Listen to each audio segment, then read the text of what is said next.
the sorceress Yennefer. She'd eluded him for years, but now seemed just a few steps ahead.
Goodman's boy knows a merchant who travelled to North WildHunts. I think those plums are wreaking havoc on the shop.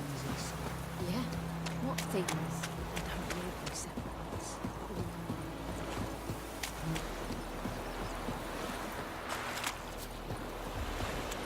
Last time I lent out anything, I swear it. Lost your key, ma'am? No, not me key. Me pan. It's always sat there empty, this hut. That is, till the night afore the battle. A man arrived, walked right in like 'twere his own. I was standing at my window, peering at the goings-on. He must have hidden me, 'cause next I knew, there he was, coming my way. So, I grabbed me pan, for protection, see? But he just asks all polite, "Gran, got any birch bark by chance? Lilac berries or even a few coals?" "Nay," says I. "And you must be right daft to pester folk at night with such foolery." I sees he ain't listening, just staring at me pan like a magpie at a copper. "Lend it to me, Gran. I'll give it back come morn." He's right baffled for what's he doing, frying in the dark. But I've got a soft heart, so I gave it to him.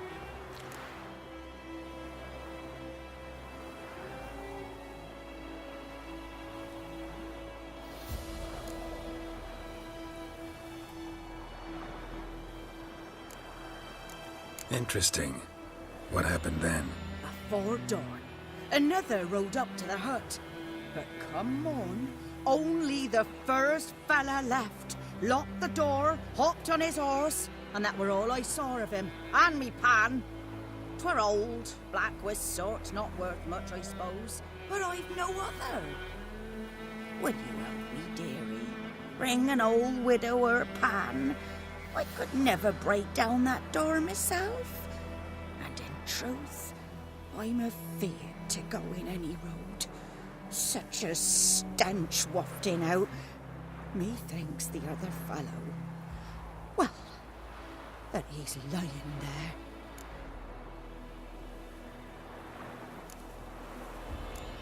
Never taken on a pan contract. Fine, I'll go in, look around.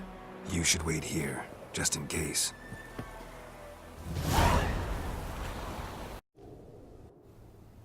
Self, they say I'm going barmy.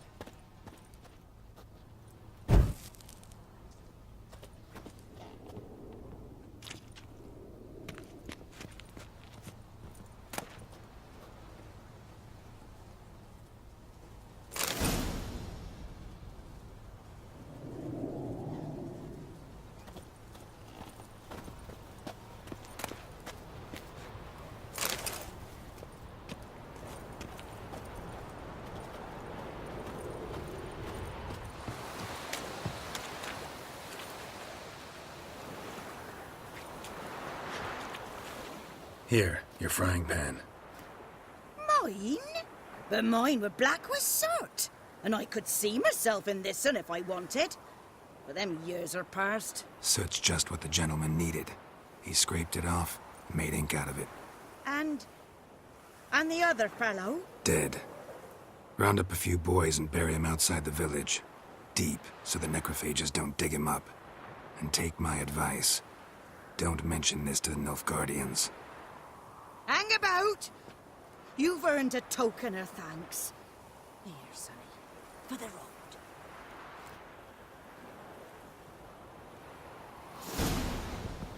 Fry up a nice white fish for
Down sits an old oak tree, grew inside her devilish feet. God's eye above, Emperor far away. That griffin's a real scourge.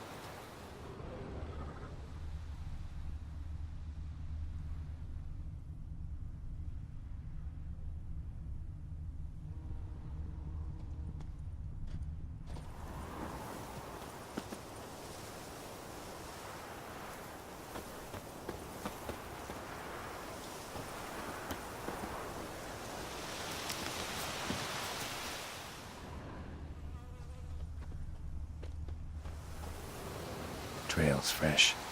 Mislov just left home.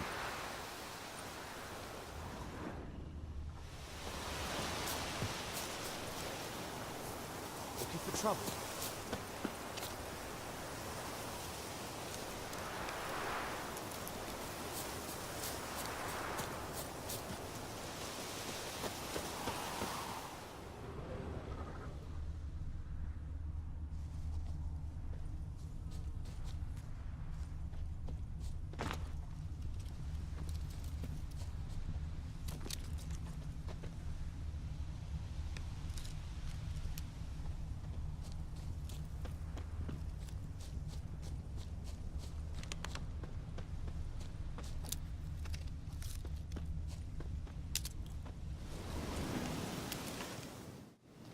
You, Mislov?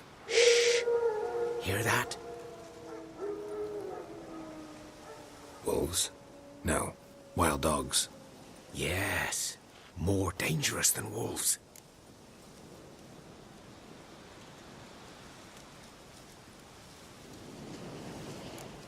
dogs more dangerous than wolves? Don't think so. It's the truth. Know why? No, but I guess you're about to tell me. Wolves hunt to fill their bellies. Wild dogs kill for sport. Just like humans. Aye.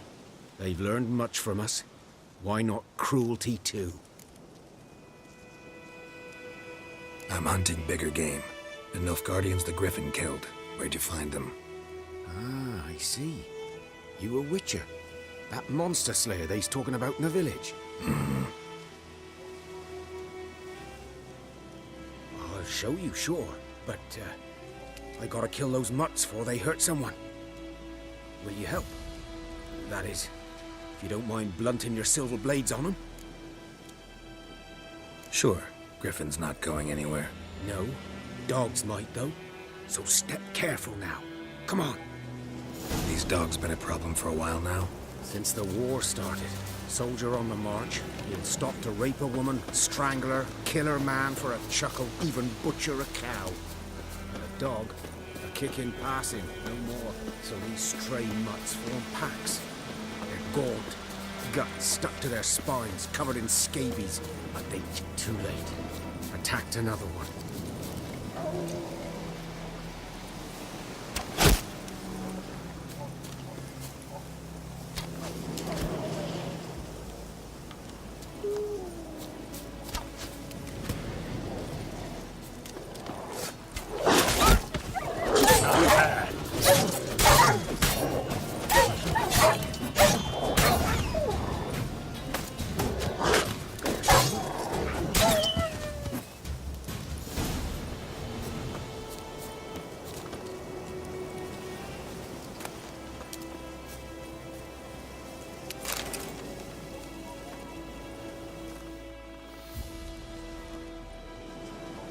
Dieter.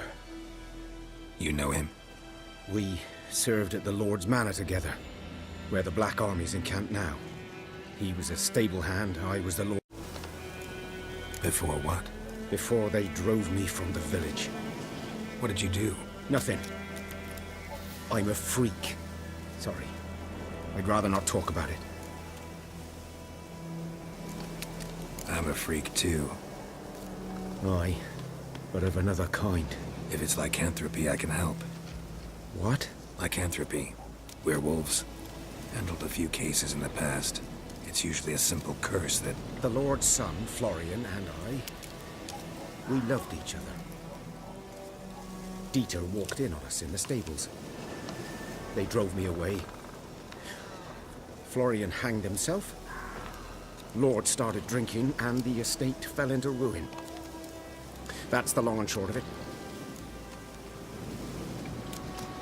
I'm sorry. Ancient history now. I was to show you where I found the Nilfgaardians. Come. Griffin, know anything about it? Not much. Not my kind of game. You're his kind, though. Survival instincts alone ought to make you care. I walk silent through the woods. No griffin can hear me nor spy me.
'Twas here.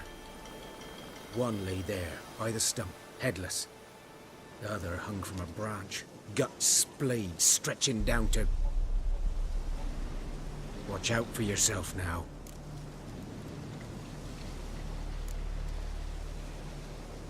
Nothing to mourn. They were Nilfgaardians. They were lads, like ours, just clad in black plate. Good hunting now.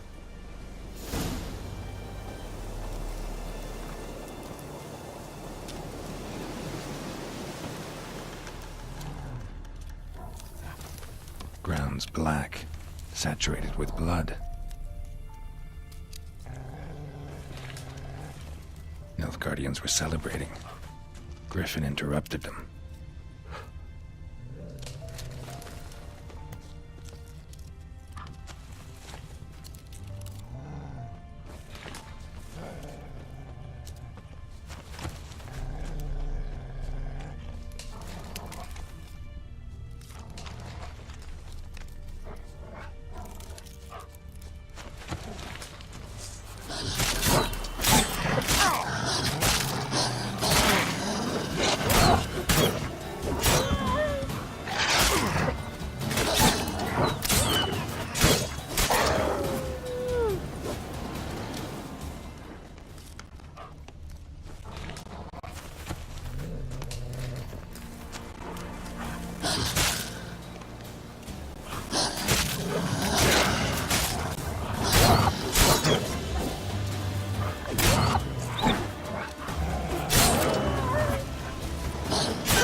Griffin's nest.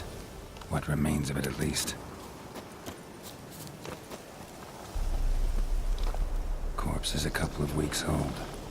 Still alive when the Griffin brought him here. Took a long time dying.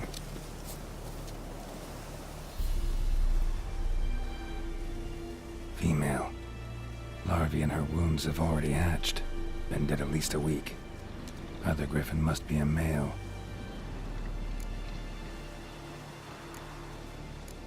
Deep cuts over the whole body. Not a drop of blood on the beak or claws. Didn't defend herself. Crept up on her while she slept. Beak tips worn. Gray hairs in the coat. 10, 12 years old. Griffins pair off for life when young. Male must be about the same age. Thick shaft, dense barbs. A royal griffin. Explains why the male I ran into was so aggressive. Hunted the Nilfgaardians down here in the forest first, then started prowling the area. Done all I could. Should talk to Vesemir.